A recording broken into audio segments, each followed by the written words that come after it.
కీర్తనల గ్రంథంలో నుండి 130 అధ్యాయము చదువుకుంటున్నాం. యెహోవా, అగాధ స్థలములలో నుండి నేను నీకు మొరపెట్టుచున్నాను. ప్రభువా, నా ప్రార్థన ఆలకింపుము. నీ చెవియొగ్గి నా ఆర్తధ్వని వినుము. యెహోవా, నీ దోషములను కనిపెట్టి చూచిన యెడల ప్రభువా, ఎవడు నిలువగలడు? అయినను జనులు నీ యందు భయభక్తులు నిలుపునట్లు నీ యొద్ద క్షమాపణ దొరుకును. యెహోవా కొరకు నేను కనిపెట్టుకొనుచున్నాను. నా ప్రాణము ఆయన కొరకు కనిపెట్టుకొనుచున్నది. ఆయన మాట మీద నేను ఆశ పెట్టుకొని ఉన్నాను. కావలివారు ఉదయము కొరకు కనిపెట్టుట కంటే ఎక్కువగా నా ప్రాణము ప్రభువు కొరకు కనిపెట్టుచున్నది. కావలివారు ఉదయము కొరకు కనిపెట్టుట కంటే ఎక్కువగా నా ప్రాణము కనిపెట్టుచున్నది. ఇజ్రాయేలు, యెహోవా మీద ఆశ పెట్టుకొనుము. యెహోవా యొద్ద కృప దొరుకును.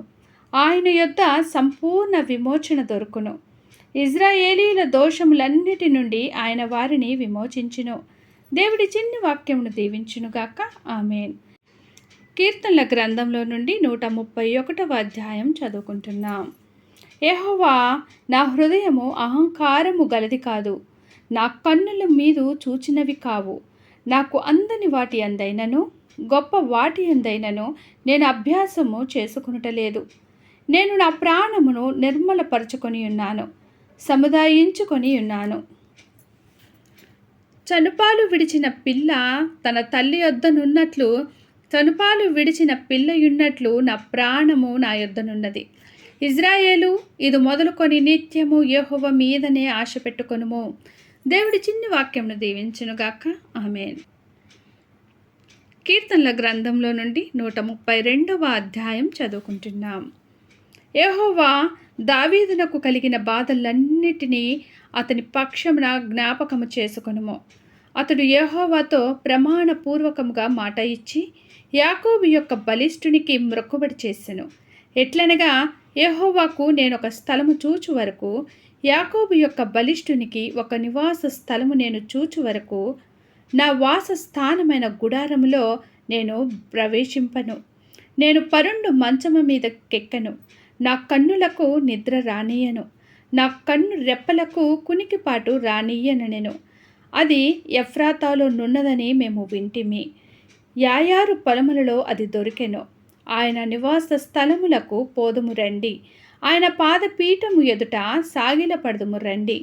యెహోవా, లెమ్ము, నీ బలసూచకమైన మందసముతో కూడా రమ్ము. నీ విశ్రాంతి స్థలములో ప్రవేశింపుము. నీ యాజకులు నీతిని వస్త్రము వలె ధరించుకొందురుగాక. నీ భక్తులు ఉత్సాహ గానము చేయుదురుగాక. నీ సేవకుడైన దావీదు నిమిత్తము నీ అభిషక్తునికి విముఖుడవై ఉండకుము. నీ గర్భఫలమును నీ రాజ్యము మీద నేను నియమింతును. నీ కుమారులు నా నిబంధనను గైకొనిన ఎడల, నేను వారికి బోధించున్న శాసనమును వారు అనుసరించిన ఎడల, వారి కుమారులు కూడా నీ సింహాసనము మీద నిత్యము కూర్చుందురని యెహోవా సత్య ప్రమాణము దావీదుతో చేసెను.